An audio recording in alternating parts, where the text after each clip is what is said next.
Grabe na to mga tol. Marlica Buljakira, tuloy-tuloy lang sa pambubulyak. Pinangalanan na lahat kung sino-sino ang mga maaaring masangkot sa kitaan, sa posibleng kumita, posibleng kitaan na 32 billion. 32 million yata yun, o ano. Grabe si Marlica, walang prino-prino, walang tago-tago. Pinangalanan talaga lahat. Panoorin nyo tong video mga tol.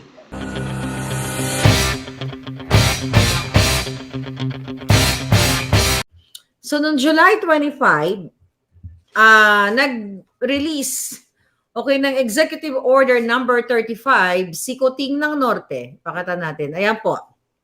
So, nag-release siya ng Executive Order number 35, kung saan ang nakasaad dito ay nagbuo siya ng Interagency Council for the Pasig River Urban Development. Okay? So, sa makatuwid, siya ay nagbuo, ng mga grupong magagaling. Okay, neck-knock. Okay, tignan natin sa second page. Hindi natin basta basahin yung mga whereas na yan. Diba? Naintindihan na natin yan.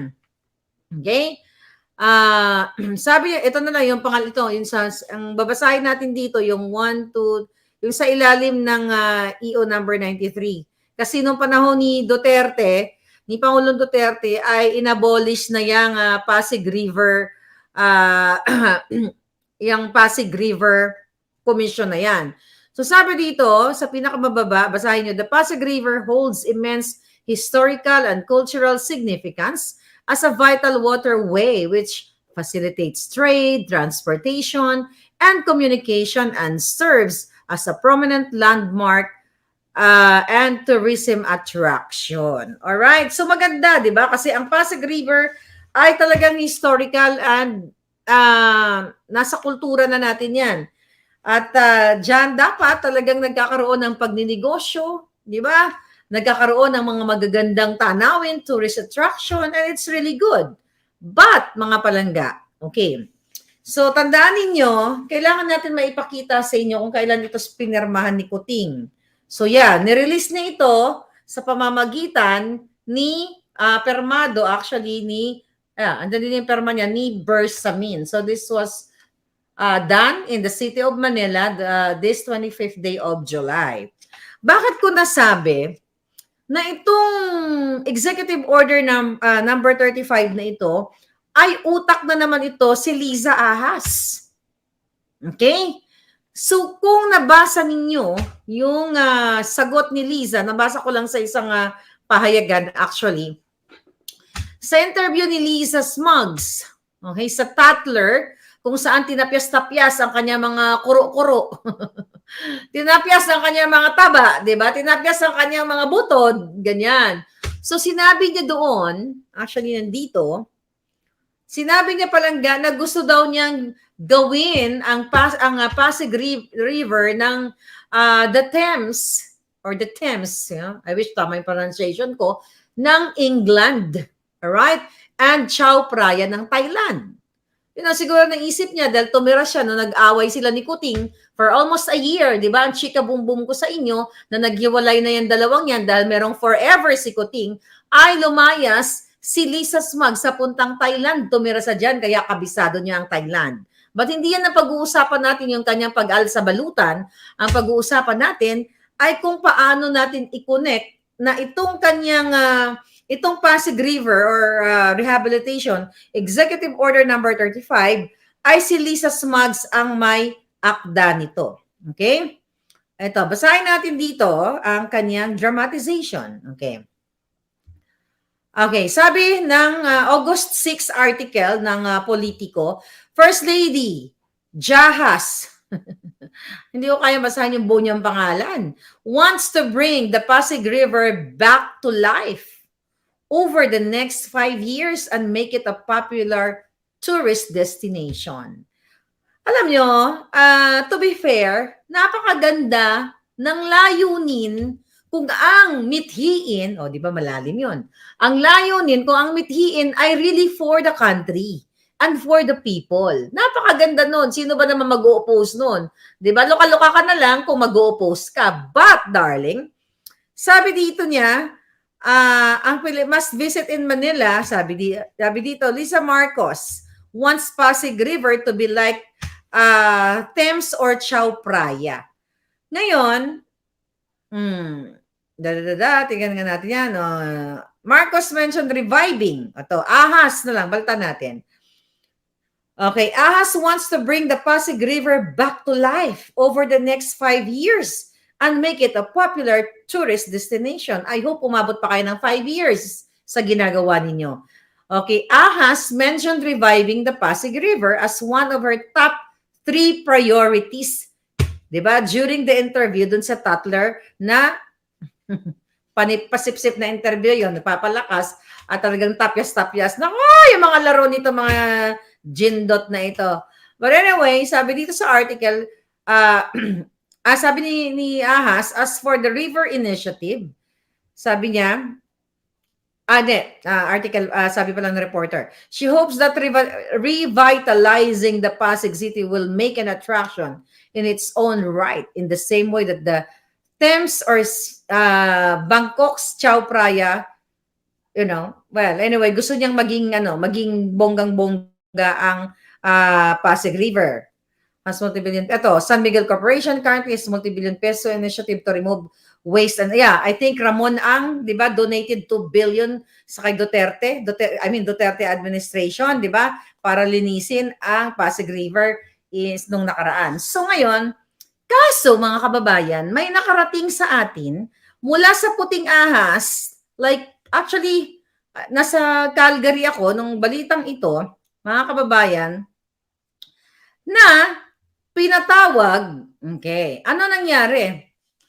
Pinatawag ni Kuting ng Norte si Artes ng MMDA at yung tauupo lang na Assistant General Manager niya na si David Angelo Vargas na son-in-law ni Abalos, asawa ng Junakis niya. So itong pinag-usapan nila, ayon sa Puting Ahas, ay niluluto na nila itong project na ito, Pasig River project na ito, kung saan ay pagkikitaan nila, not 3 billion, sinabi ko na, but 32 billion. Ano yung gagawin nila? Ano yung pinag-usapan nila ayon sa ating Puting Ahas na nakarinig sa loob ng Malacanang? Tatayuan nila ng mga bike lanes, restaurant, at at yung gilid ng Pasig River. Ako agree ako dito eh. Wala akong problema palangga kung talagang for improvement. I love that. Restaurant, bike lane, pagandahin, linisin ang river. 'Di ba? Walang problema doon. Mamaya, tatalakayin natin kung sino ang behind at mga pinili ni Kuting na kasama doon sa interagency, doon yung mga departamento na pinili niya. Sila ba ay may malilinis na track record o sila ba ay mga magnanakaw, mga kababayan? Ngayon, itong si MMDA Assistant General Manager na son-in-law ni Abalos nga ay pinatawag. Okay, sino siya? Ulitin natin, si David Angelo Vargas. Ngayon, may kabusugan ba sila sa pera ng bayan? Wala. Dahil kanina, may vlog ako na si Abalos ay sangkot doon sa downloading of 1.1 billion from DICT to MMDA, Anyway, I don't want to talk about that. But, mga darling, ako ba ay sang-ayon sa pagpapaganda ng ating bayan? Siyempre, sino ba ang hindi sang-ayon dito? Lilinisin ng Pasig River, aalisin yung mga informal settlers and everything, bibigyan sila ng settlement. 'Di ba? Bibigyan sila ng magandang pabahay. Kaya nga palangga sa second page dito, binuo ni Kuting, okay, ang mga magagaling neknok. Ngayon, isa-isahin ko yan sa inyo. Okay, basahin nyo yan. Okay, basta, hindi na natin basahin yung mga whereas, eklabush na yan. Ito, sabi niya, ito pala, basahin natin ang sabi. Now, therefore, I, Ferdinand Marcos, Kuting, di ba? President of the Philippines. No, you are the first gentleman of the Philippines. By virtue of the powers vested in me by the Constitution and existing laws, do hereby order. Section 1, Interagency Council for the Pasig River Ayan, urban development. Ang ganda pakinggan. So dyan makikita ninyo ang mga miyembro, okay? Yung mga interagency councils, okay? Number 1, Secretary of Department of Housing, okay? DHSUD, all right? Number 2, MMDA, DPWH, DENR, DILG, okay? Isa-isahin natin yan. Tanggalin nyo yung pangalan na yan, okay? Again, signed yan ng July 25. Beauty ko muna papakita natin. Ipapakilala ko kung sino-sino ang mga taong ito. So, chairperson, vice chairperson, and members. Number 1 dyan na nakasulat, okay, balik natin, sa Department of Housing, okay, mga kababayan, ang inappoint dyan ni Kuting, sinabi ko na sa inyo, ay si Acuzar. Sino si Acuzar? Mga palangga. Si Acuzar ay ang kanyang asawa ay kapatid ni Ochoa, Jojo Ochoa, na dating executive secretary ni Noynoy. Wala naman problema kung ito ay dilawan o anuman ang kulay. Pero alam nyo naman ang bahid. Kaya nga natin nilubog sa Kumunoy ang mga Liberal Party at talaga namang nalubog sila, pero ibinalik ni Medusa o ni Ahas, ni Lisa, dahil siya nga ang power broker. Kahit ano ang deny niya, meron pa akong ebidensya na audio na makakapagpatunay na si Lisa ang presidente. But not in this vlog, pero gusto kong sabihin sa inyo na ang nakapaloob sa Interagency Council na pinirmahan ni Kuting, itong Executive Order 35, mga kaibigan, ito yung mga tao behind.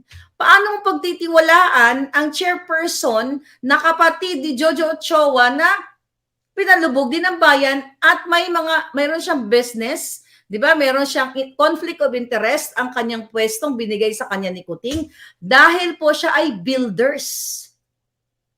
'Di ba? Yung negosyo niya ay related sa kanyang trabaho, ay sa kanyang posisyon. Sinabi ko nga sa inyo, I think that was last year, no, a couple of months ago, na ang daming nag-message sa akin na bumili ng bahay sa kay Acuzar sa kanyang kumpanya na hanggang ngayon hindi pa na-turn over.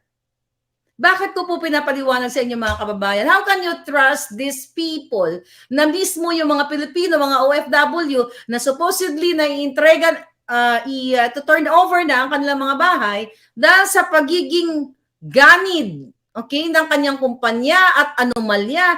Yung mga bumili ng bahay, dinoble-doble pa nga ayon sa ating mga sender, yung pagbenta, kumbaga binili nila, kunyari ako, bumili ako ng bahay sa kanya, OFW ako, hindi ko alam, binenta uli, so dalawa ang buyer.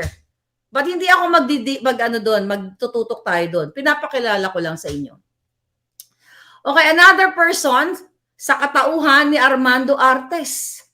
Okay, kasi kasabot sila lahat dito sa Pasig River Rehabilitation eh.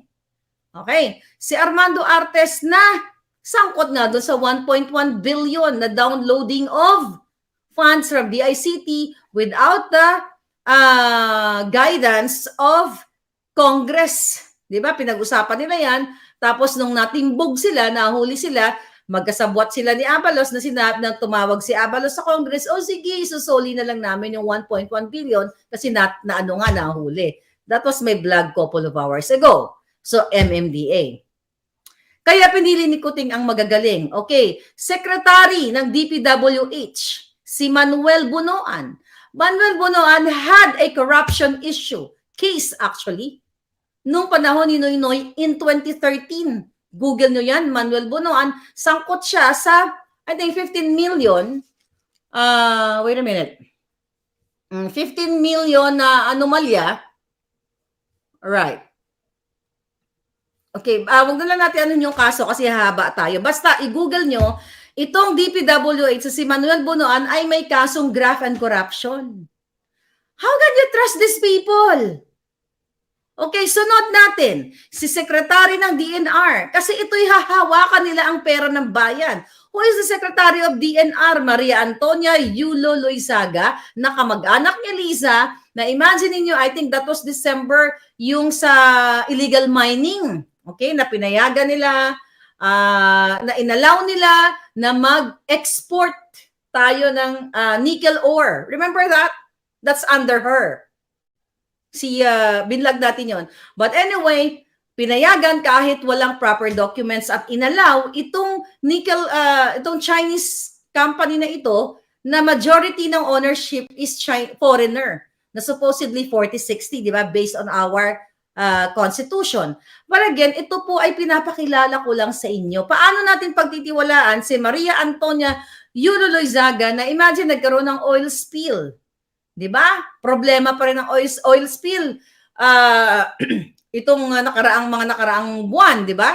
How many months sila hindi pa nga nasusolve hanggang ngayon may problema pa rin.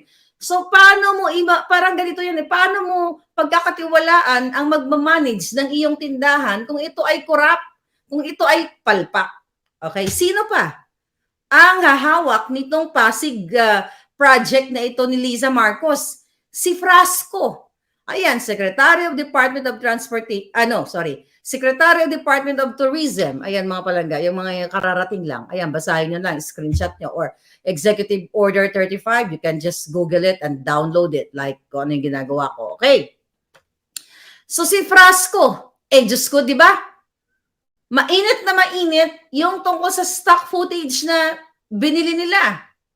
Kasabwat si Paul Soriano na ang kapal ng mukha si Frasco parang, nandiyan dyan pa rin. Imagine mo, pumalpak na sila, iniloko na nila yung taong bayan, tapos pagtitiwalaan mo ng billions of taxpayers' money.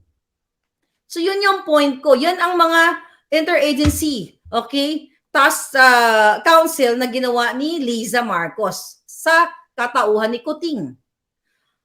Okay, sino pa? Secretary Department of Transportation. Sino ang nandiyan? Si Bautista, Jaime Bautista. Look at nakapalpakan ng airport, maya-maya brown out. Diba? Naalagaan ba ang mga tao na mga naipit doon for couple of days? Na stranded sila? Naalagaan ba sila? Nabigyan ba sila ng tubig? Na-solve ba nila sa isang unang pagkakataon, pangalawang pagkakataon, pangatlong pagkakataon, yung mga brown out last year? So, ibig sabihin, palpak ang pamumuno. So, paano mo pamumunuin na naman dito sa Pasig project na attach? So, ulitin natin, yung mga kawawang pasahero, whether turista man yan o balikbayan man yan, pahirap ang ginawa sa airport. Ang kasalukuyan, may mga, I think, in last a few days, di ba? May mga nasa stranded pa rin and everything dahil sa kapalpakan. So, ito yung mga kasabwat ni Liza Smugs. Kasi syempre, kung ikaw naman ang pinuno ng sindikato, ang kukunin mo, magagaling talaga na sindikato, di ba? Okay, Secretary of Budget and Management. Ayan, sino ang nandiyan dyan? Benjamin Jokno.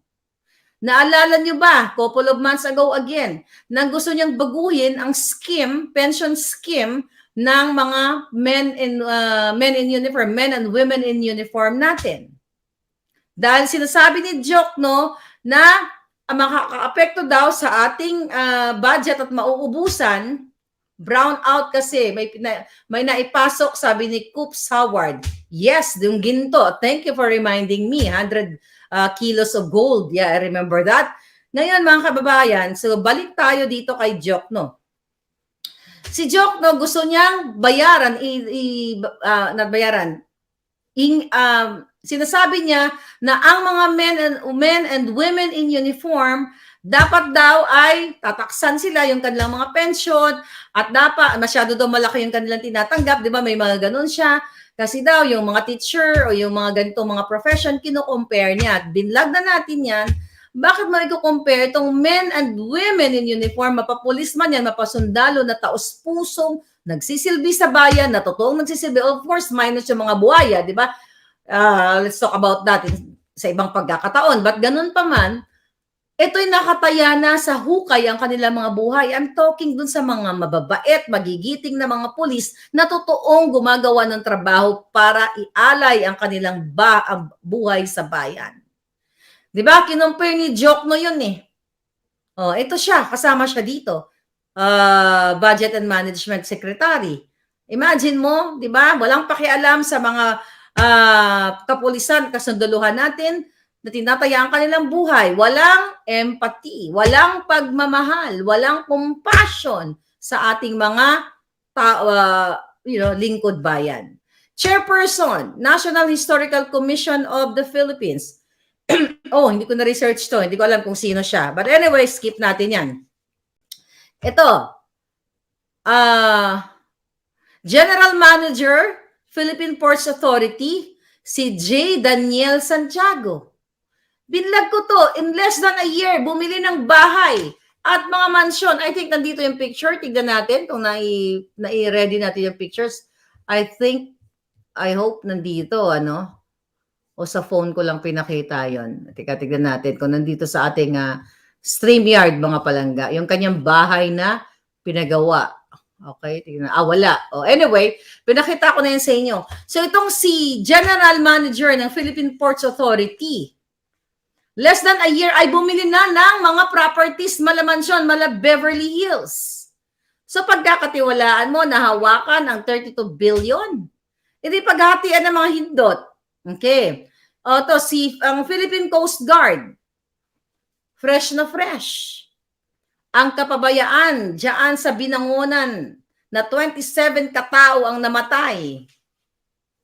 Mga kababayan, 27 katao ang kawawa nating mga kababayan namatay dahil sa korupsyon ng mga sindikato diyan sa Coast Guard. Siyempre, command responsibility yan. Kung ang ating pinuno, ang commander diyan, commandant, mga kababayan, kung maayos ang pagpapatakbo. Okay? Kung maayos ang pagpapatakbo niya, hindi sana, mga kababayan, ay walang mangungurap. Kaso habang may nangungurap o may pumapayag na maglagay, may magbubuwis ng buhay kasi overloaded yung bangka. Ay, nako. Anyway, did I say me nag-comment? Okay, Secretary Department of Budget Management. Finance Department, si Jokno. Okay? Well, he's still part of the game. Okay? A project that has no future, only many more for them, sabi ni Iki Mitsu. Yeah. Ngayon, mga palangga. I remember that. Okay. So ngayon, mga kababayan, ito pa, General Manager, ito mga to, hindi ko alam kung sino to mga to. Okay, ganun pa man, mga kababayan, itong pagbuo ng Executive Order number 35, hindi si Kuting ang author nito, pumirma lang siya. Si Lisa ang author nito kasi ibinida niya sa kanyang interview, doon mo mapaghahalata. At narinig mismo ng puting ahas natin na nag-meeting na naman sila sa Malacanang, pinag-uusapan na naman lang kung paano na ang kitaan nila. Lutang sa pulburon, sabi ni Feli Gabuyo. So, okay. Sabi dito sa executive order dito, mga palangga, this is all about, yun nga, sabi dito, to ensure the full rehabilitation of the river banks along the Pasig River water system and nearby water systems in order to provide alternative transportation, propel economic opportunities. Okay, propel economic opportunities. Sabi ko nga, itong mga salita ito maganda lang basahin kung ito ay totoo. Kaso nakita natin yung mga miyembro dito, yung hahawak ng proyektong ito mismo, ang ulo ng ahas, wala nang ginawa kundi kumamkam ng kumamkam. Narinig na naman ng puting ahas natin na ang plano nila, pinatawag si Artes at ang son-in-law nga ni Abalos. Ngayon, mga kababayan, ako ba? Kayo ba? Siyempre lahat tayo umasa para maging England o kahit maging Thailand lang sa linis itong ating Pasig River. Pero saan na naman ang papasok ang doon, ang ang korupsyon. Sana itong project na ito, kung ito ay talagang para sa taong bayan, unang-una nga yung mga informal settlers ngayon, syempre may may settlement, 'di ba? Settlement o resettle sila somewhere. So, ang lalabas na naman diyan dahil mga corrupt na mga taong ito Siyempre may listahan yan. Ilan na nakatira sa area na to? Phase 1, Phase 2, Phase 3. Mamaya, yung mga kawawang nakatira doon, na mga di ba yung mga nakikita niyo, mga kahoy-kahoy na parang dangerous ng kanilang pamumuhay, may mga bata, lahat na. Baka mamaya, dahil sa mga korap itong mga taong to, may kaso, may korupsyon, lahat halos may involvement sa pagnanakaw, di ba? So, yung mga nakatira doon, papalitan nila ng pangalan ng mga kamag-anak nila. Kasi let's say, for example, may settlement, bawat isa 1 million, pera na naman yan. Tapos itong itong mga kawawang mga nakatira doon, wala naman silang pakialabala kayo. By forcibly, gagamitan nila, palalayasin nila. Ayoko magpaka-advanced thinking, pero ito ang laro ng mga jejemon sa Pilipinas. Paano may tatrust to? Mismo ang presidente niyong lutang na polboronic at ang first lady ninyo, kamkam ng pera ng bayan. Walang tigil. Agrikultura, PCSO, lahat, kamkam. Magta-trust ka pa ba? This is not being negative. Kasi hindi nila pinatunayan na para sila sa pagbangon. Imagine mo, less than a year, nagpatayuan ng bahay, Jay Santiago, ng Philippine Ports Authority, kung sino-sino, Paul Soriano, Lagdameo, nagpatayuan sila ng bahay. Lahat, nabanggit ko na yan, kung sino-sino pa. Halos sila nagpapatayo ng bahay. Tapos you will entrust 32 billion or more. Baka baguhin na naman ni Lisa ang figure. Diba? Kasi, pag na-intercept ko, babaguhin nila para maglumalabas tayong fake news dito. Ngayon, mga palangga, sa buong history daw lang every week may nananalo sa PCSO, sabi ni Gerald. Okay. So ngayon, yung mga informal settlers nga, dapat mapunta sa kanila kung ano man yung binibigay ng gobyerno. So yun yung aabangan nyo, tututukan ninyo. Hindi tayo negative dito, pero bantayan natin itong mga binanggit kong mga agencies, government agencies. Buy clean. Diba? Sino na naman ang dito, ang contractor dito? Sila na naman. Diba? Napakaganda nitong planong ito kung ito ay para sa bayan at para sa tao. You know what? Kasi mabibigyan ng tsansa ang mga small business. Diba? Yung mga gustong magnegosyo, dadaan. Hindi ang gusto lang nilang pumasok yung kanilang mga aso. You know what I mean? Yung kanilang mga pamilya. So, itong mga nasa paligid na baka pwedeng bigyan ng chance yan, bigyan ng trabaho itong mga pamilyang ito. Dahil ang binuo na grupo ni Kuting ay may mga bahid ng kawatan. At sila mismo may bahid. Ngayon, patuloy ang pagnanakaw nila at pangangamkam nila, di ba? Sa custom, sa agrikultura, lahat. Number one na ebidensya man lang, nagpaaral ka ng scammer sa London, katulad ni Taning. Nagbigay ng 5 million si Lisa kay Tuning. Yan, di ba malinaw sa inyo yan na korupsyon? Saan kumuha ng pera yan? Di ba nung binati niya si Abalos, nung nag-birthday, anong sabi ni Lisa dyan? Si Abalos ay nandyan nung they are down and out. Ano ibig sabihin nun? Down and out. Nung natalo si Kuting nung 2016 election, down and out of money. So wala silang pera, out of what? Out of bulburon? Out of alak? Pwede rin ganon. O maaaring niragaluhan siya ni Abalos ng alak, pulburon, o ng pera. So mamili ka. Out of love, o binaragaluhan siya ng chuk-chuk. Anyway, mga kababayan. So, ito ang eksena nila. Non-stop po ang kanilang plano. Sabi ko sa inyo last year when I started exposing ang kahayupan ni Lisa Smugs at ni Kuting at ng mga cohorts nila. Sabi ko, we're just talking about Bureau of Customs. Sabi ko, we're just talking about agriculture. And now, halos lahat na ng departamento. Lumabas na yung Department of Tourism. Alam nyo na yan. Pasig. Ang dami-dami ng mga project. Ang tanong, para ba sa Pilipinas?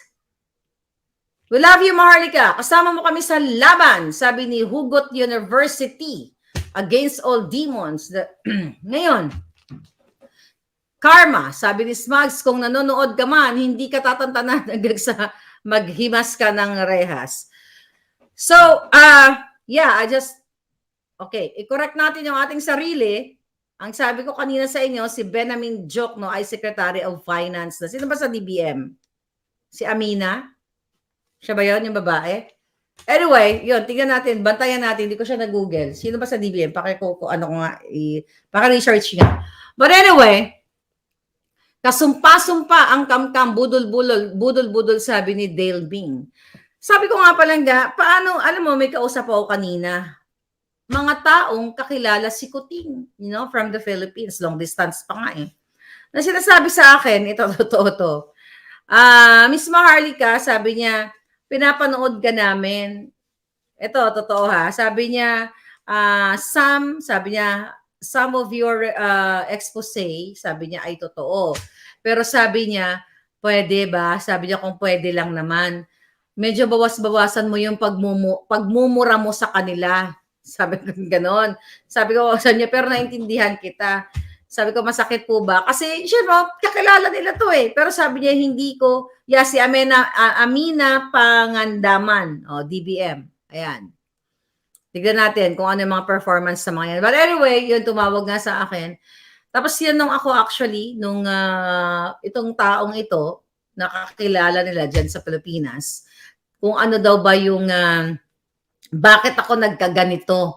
Kasi nakikita namin na you're close with Lisa, ganyan. So sinabi ko, ang kwento kung bakit ako ganito. Kasi binudol niya yung tao. Binudol niya yung taong bayan.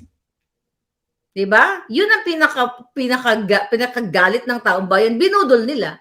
Dahil sabi ko, unang-una, we talk about, I supported them nung natalo sila. But look at Smartmatic now, ganyan. So basta sabi lang sa akin, parang nakikiusap lang na huwag mo silang murahin. Ay mga buwaka ng inang yan. Kulang pa nga yung mura ko kahit 1 billion, di ba? Kahit 1 billion ko sila murahin. Kulang pa yan sa ninanakaw nilang billion-billion. Imagine mo. I will talk about ang pamilya ni Romualdez, ni Tambaloslos. May nakarating sa akin na sikreto na lumipad mula sa Pilipinas papunta dito ng Amerika. Na ang sumira talaga, okay? At saka yung mensahe, may nakausap akong security personnel actually. Sige, bubukelya ko na. Security personnel ni dating Ferdinand Marcos Sr. na nandoon mismo nung last few hours ng dying moment ni Pangulong Marcos Sr. I'll talk about that one day, soon pala, not one day, para ibukelya sa inyo kung sino ang mga Romualdez at kung ano ang sinabi ni Ferdinand Marcos Sr. Ito, exclusive to. Hindi pa lumalabas sa kahit anong dyaryo. Exclusive dito sa ating channel. But not today. Pag-usapan natin itong Pasig Eclabush na ito. Napakagandang imaginein na ang Pasig River ay magiging Chao Phraya o Thames of England. Siyempre, marami mga activities, di ba? Sightseeing. Imagine mo, ang ganda eh. Ngayon pa lang, iniisip ko na kung gagawin talaga nila, di ba? Bike lane para tayong Paris, para tayong malinis, para tayong England, di ba? Napakaganda. Pero hindi ito mangyayari. Not dahil negative ako, dahil nakita natin yung pattern nila. Sabi ko nga, unang minuto pa lang nila sa Malacanang ay wala silang inisip kundi mangamkam ng pera ng bayan. Paano mo pagtitiwalaan ito na i-rehabilitate ang Pasig yung pinangako niyang 20 pesos per kilo na bigas? Hindi natupad, sa halip lalong nagtaas ngayon. Nagtaas ang mga presyo, lahat. Paano mo paniniwalaan ang taong ito, si Kuting at si Liza Smugs? Diba, nalalabanan niya ang hoarding. At sinabi niya sa kanyang state of the nothing achieved, na bilang na ang oras o ang araw ng mga hoarders and smugglers. Anong petsa na? 20 days na. Araw pala eh. Dapat bilang na ang linggo, hindi araw. Kasi if you talk about bilang na ang araw, malapit na. Like a week or two at least. Pero paano pagkakatiwalaan to? Paano pagkakatiwalaan na ang rehabilitation ng Pasig pagagandahin na parang England, parang Thailand? Kung mismo, di ba, itong Kuting na ito ay binigyan pa, ito, tingnan natin, para hindi kayo nakakalimot, ha? Mga palangga. Binigyan pa ng security guard itong si Mark Anthony Sayarot na nahuli ng worth 123 million na pulburon. Paano mo pagtitiwalaan na yung mga kalaban ng batas, kalaban ng bayan, bibigyan mo pa ng security? Yan yung mga taong yan. Paano mo pagtitiwalaan ang rehabilitation sa Pasig, mga kababayan, kung itong taong ito, si Michael Ma, ay kasama nila sa travel nila, ay hindi pa rin nadidinig sa Congress dahil itinatago nila, kapitbahay nila yan, business partner pa nila. How can you trust them? Na i-rehab nila ang Pasig, i-rehab nila ang mga bulsa nila. Paano mo pagtitiwalaan yan? Paano mo pagtitiwalaan ang sinasabi ni Lisa Smugs na gagawin niyang Chow Praya at gawin niyang Thames River. Thames River. I'm having hard time with my pronunciation. Thames River. Okay? Kung mismo siya ay naging kasabwat sa bribery na nagaganap diyan sa Okada, Manila. Kasama pa siya sa meeting. Paano pagtitiwalaan na i-rehab niya? I-rehab niya yung bulsa niya palangga, mga kababayan. So ano ba ang masama? Mga kababayan, ang tanong ko sa inyo, magnakaw ng bilyon-bilyon piso o magmura ng bilyon-bilyon ng mga jutang genimes? Kay Lisa, kay Kuting, lahat sila. Anong pipiliin nyo? Magnanakaw ako ng bilyon-bilyon, murahin ko sila everyday. Baka sakaling tablahan kung meron man.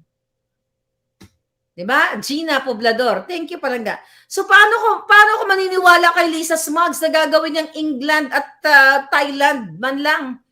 Na mismo, diba? So, sumisingil siya ng cut sa Okada, Manila dispute sa negosyo ng mga investors na supposedly wala naman siyang kinalaman. Paano ako maniniwala kay Bongbong Kuting? Diba? Na i-rehab niya ang Pasig River kung mismo, pagagandahin, kung mismo ang mga buhay ng magsasaka ay pinapalubog niya sa pagpapabor sa kanyang mga amigo't amiga na mag-import illegally. In terms of sugar, sibuyas, paulit-ulit na lang tayo, mga kababayan. But I want to remind you kasi masaya sila kapag nananahimik ako. Pag nananahimik kayo, pag nagbabakasyon, kaya ayoko masyado nagbabakasyon. Kasi nag-enjoy din sila. Sumasabay sila sa akin. Diba? Anong masama? Mumurahin ko sila? O mumurahin niyo ako kasi nagnakaw ako? Diba? Di murahin na lang sila dahil ang masamang ginagawa nila itong mga kasinungalingan. So, nag-coincide lang ba na ipinagyabang ni Lisa Smugs sa Tatler interview niya? Sa tapyas-tapyas niyang katawan? Yan pala sabi ko, pera ng bayan yan eh. Kala asan yung picture ng hitad? Giatay. Hanapin na natin para matuwa naman kayo. Okay. Mga kababayan. Ito ang salarin sa lahat ng bagay. Ayan pagdating sa kanyang uso ka dyan, baka makita yung faselabo mo. So, yan. Nakita mo yan? Pagdating sa kanyang page, akala mo inano ng pison? Okay. Akala mo, yeah, it's good. So, akala mo, dinaanan ng pison yung mukha niya, pero naman ang bayan yun Paano mo pagtitiwalaan yan, mga palangga? Kasi kailangan yung malaman ang kanilang mga ginagawa, di natin nakakalimutan. Paano mo pagkakatiwalaan nung binigyan niya ng generous allowance si Clarita Carlos, kaya tumahimik na ang hitad? At binigyan ni Martin na tambaluslos ng trabaho dyan sa Congress. Paano mo pagtitiwalaan yan? Paano pagtitiwalaan na sila ay magkakaroon ng rehabilitation? Ulitin ko ulit. Paano pagtitiwalaan ng gobyernong ito? Ayan, na kahit na labag sa procurement or bidding supposedly, ibibid ang mga mag-apply ng pag naging, importer ka, pero inatasan niya ang kanyang undersecretary na piliin yung tatlong yun. Tapos magtitiwala tayo, na i-rehab nila ang Pasig. Mga palangga, kasinungalingan ito. Puro sa papel lang, puro black and white lang, wala sa gawa. Doon na lang sa 20 pesos kilo na, 20 pesos per kilo na bigas eh. Doon pa lang sukang-suka na tayo. Oh. Sana, pag nag-travel uli, ang buong pamilya nila, sana ang sasakyan nila kunin na ng alien sa papunta sa Bermuda Triangle. Why not, 'di ba? Ano pa ba ang i-rehab sa Pasig? Kaya gagawin sobrang laki ang budget na naman ang kailangan. Yun na nga, ako, mga palangga, kung ito ay para talaga sa improvement ng ating Pilipinas, okay, ng ating lupang sinilangan, at talagang yung perang yun ay i-spend for people na informal settler na kahit papaano, paayusin yung buhay nila, bigyan sila ng opportunity, tapos yung mga tao, mag-create kasi ng jobs to eh. Pero I doubt it kasi yung mga taong binanggit ko kanina, puro mga may bahid ng pagnanakaw. 'Di ba? Yun na lang yung sa PPA. 3-4 na bahay ang tinayo, mala Beverly Hills. Multi-million, billion pa. Yeah, billions. Mismo si Lisa nagpatayo ng multi-billion siguro diyan sa, I'm not sure kung magkano amount. Pero mala resort ang kanyang bahay sa San Fernando, La Union. Bumili pa ng bahay sa Iloilo. Kung totoo ang sinasabi niya na sila ay down and out nung binati niya si Abalos nung birthday. Ito, recently lang yan. How come? If you're down and out, Lisa Smugs, how come na nakabili ka? If you're out of budget, out of money, paano ka nakabili ng bahay in less than a year? Magkano lang ba ang sweldo ni Kuting kung hindi kayo nangamkam? At bumili kayo ng bahay sa Iloilo to establish the residency nitong mga anak mong tatakbo na naman. Sabi ko nga, imbis na establish nyo ang inyong pangalan na kayo ay gumawa ng tama dahil yun naman ang pangako na ibangon. So inuuna mo pang bigaon ka, 'di ba? Ang pag-groom sa mga anak mo dahil sinabi mismo ni Senator Amy Marcos yan. Dahil binokelya niya yan na tatakbo ang mga anak mo. Ganid, Buakaw, paano ka maniniwalang ayusin nila ang Pasig River? At kapag hindi nila ito naayos, sana nga, I don't know, sana kayo magtiri kayong kandilang itim dyan nang matapos na ito, mga kababayan. Sana wag na silang umabot ng 2 years kasi nakakasuka na eh. Uubusin nila ang pera ng bayan, mamamayagpag sila kasi si Lisa Smugs ngayon ay nagbabayad sa mainstream media lahat ng tao na pwede niyang i-bribe para itikom ang inyong mga bunganga para hindi magsalita. Ito magaling siya. Sinabi mismo ni Kuting yan na dyan magaling ang asawa niya. Diba? Doon nga sa New York, yung binibida ni Kuting, na nanood sila ng show, wala silang ticket, pero sabi ni Lisa, meron daw, pang-dorobo yun. Doon pa lang, mandorobo na eh. Diba? Oh, doon, pang-dorobo yun. Actually, hindi ko napanood yun eh. Nung during the campaign, nung ano pa lang, lately ko lang napanood yun kasi yung show na, yung ano na yun, may reason na kung bakit hindi ko pinanood yun. But yeah, ngayon, ang dapat unahin ng problema ang bayan, sabi ni Jose Alino, araw-araw may pasabog si Maharlika. Dapat kasuhan ka na. Okay, sabi ni Pia Rain. Oh, 'di ba? Kasuhan. Sabihin mo sa amo mo. Oh. Ang dami na ngang akusasyon sa panahon ng tatay ni BBM. Tapos yung anak lalong pinatotohanan, sabi ni Romeo. Alam nila sa paglilingkod. Anak ang tatakbo, anong alam nila sa paglilingkod sa bayan? Sabi ni Cecilia Moncada. Exactly. Di ba? Pinakamurang bigas, 50 pesos at kalat na ang mga magnanakaw. Yes! Wala na. Actually, even may mga vloggers na nagme-message ako, hindi ko na lang sila pangalanan, medyo takot sila, no? Diyan sa Pilipinas, na yung mga nagdudroga sa harap na mismo. Broad daylight, wala nang takot. Eh, paano ka naman matatakot yung presidente mo ni walang pronouncement about sa droga kasi favorite niya eh. Sila.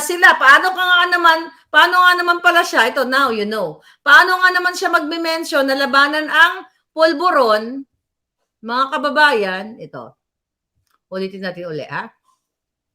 Paano nga naman pala isama niya sa kanyang SONA yan, na mismo yan si Mark Anthony Sayarot na yan na nahuli, ay binigyan niya pa ng security. Diba? Paano nga naman magsalita siya about peace and order kung mismo itong Filipino-Indian ay tinawagan lang ni Mel Robles at sinabing, ginamit ang pangalan ni Lisa Smugs, ay pinakawalan na. So do you think may peace and order sa Pilipinas? May hustisya sa Pilipinas? Paano magkakaroon ng hustisya sa Pilipinas? Paano mga jutang ginemes na rehab pasig na ito? Mismo si Martin Romualdez ay tinawagan ng mga justices sa Supreme Court para i-twist, okay, ang desisyon ng Korte Suprema mismo para pumabor, okay, dun sa ukada na issue na yun. Dispute. You know that. Hindi ko na ulitin dito. So ngayon, rehab. Tapos sa mga inappoint ay mga magmamanage dito sa project na ito, na mga pinili, si Lisa ang nagpili niyan, si Ahas, dahil siya talagang ang gatekeeper, di ba? Siya lahat. Dahil gusto niyang kamkamin sa iri ng inyong dugo, taksil sa bayan tong ginayupak na ito. Do you think kung ito ay matino, kaibigan ko na to eh. Nakita nyo naman. Gaganituhin ko ba to? Hindi sabi ko nga, magkikiss ass na lang ako.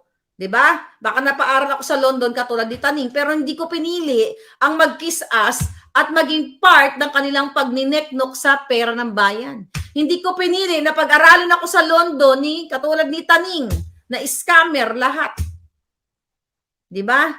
Kasi mas pinili kong magsalita ng tama para sa pangkalahatan. Dahil sabi ko nga, ulit-ulitin ko, sabihin na nilang, ay, ang hina mo pala, Marlica, nandoon ka na.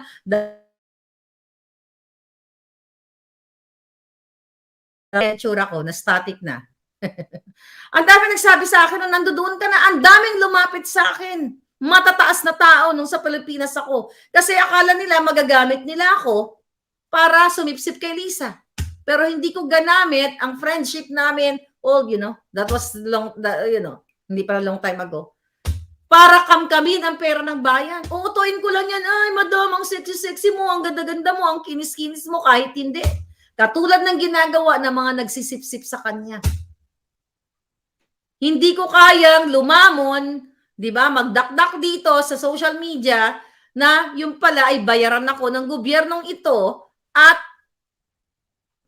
kinakamkam ko ang inyong pera. Kasi kung yan ang intention ko, talaga, I'm already there. Na-invite pa kayo sa inauguration ni Lisa? Personally, hindi. Di ba? Yung mga, mga dugyots.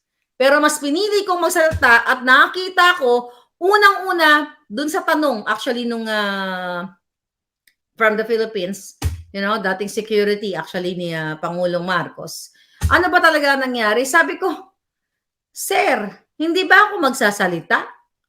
Yung pangako nila para sa Pilipino, number 1, yung Smartmatic, tapos si Kuting walang ginawa.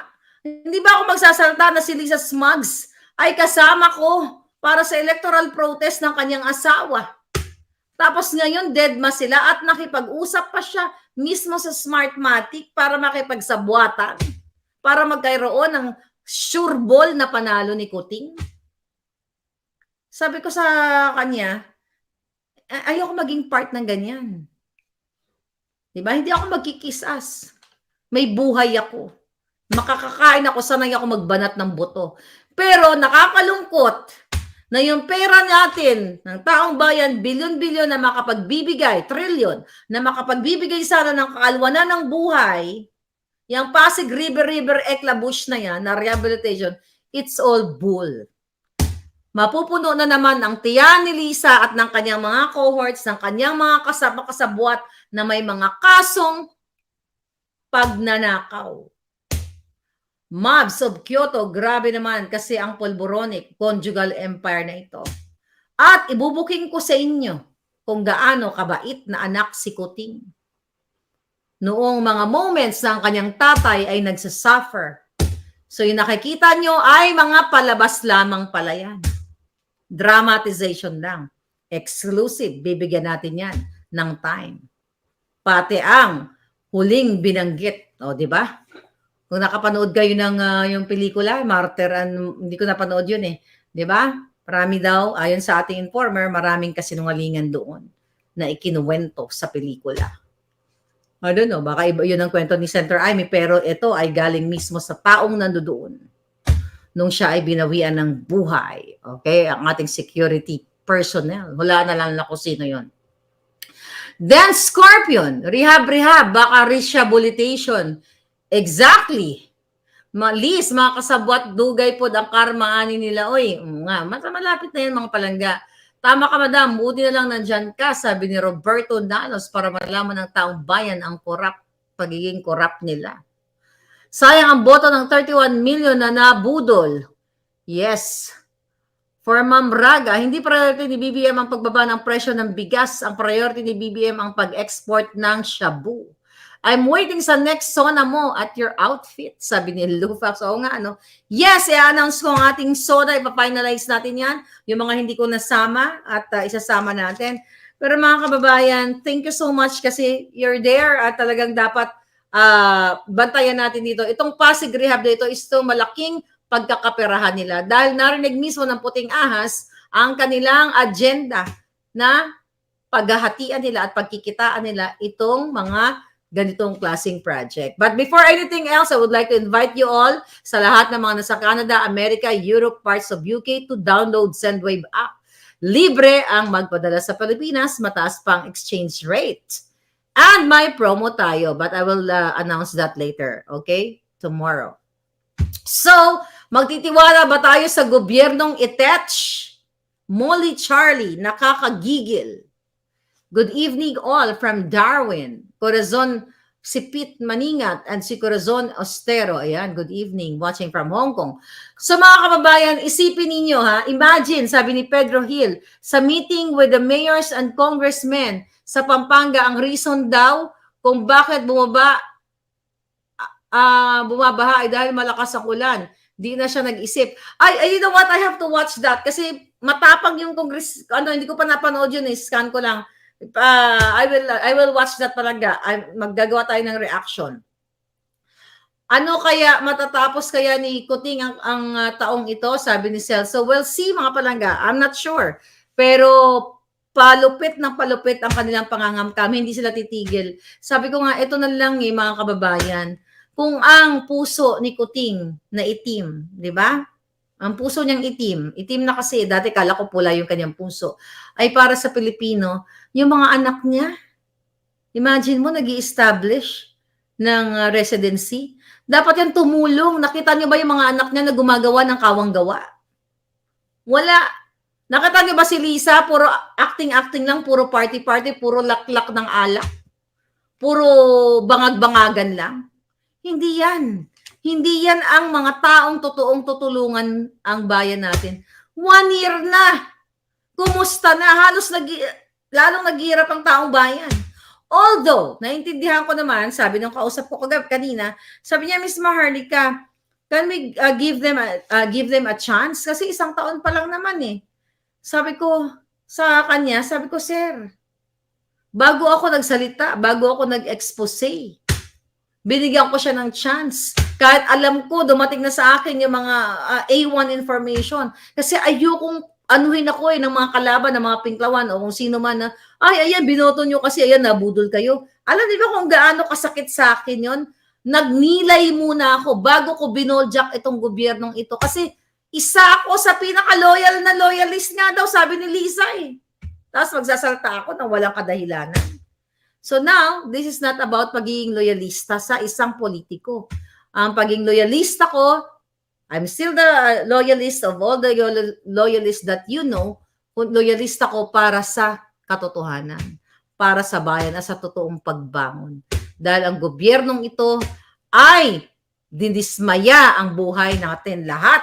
Pinangakuan tayo, pero puro kasinungalingan. Sa halip, pangangamkam at pagtataksil sa inang bayan. Kaya thank you at nandyan kayo. Kapit lang tayo dahil may Karma Digital.